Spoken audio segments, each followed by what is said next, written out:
Hello, Tek-Tek. Pa-video lang kami.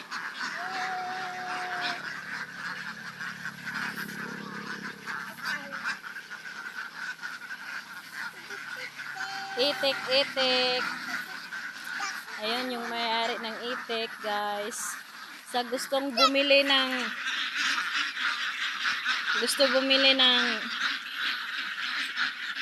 balot dyan, hanapin lang si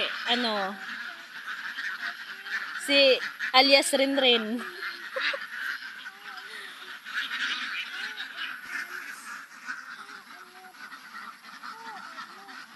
Dami guys, so mga 1,500 na itik.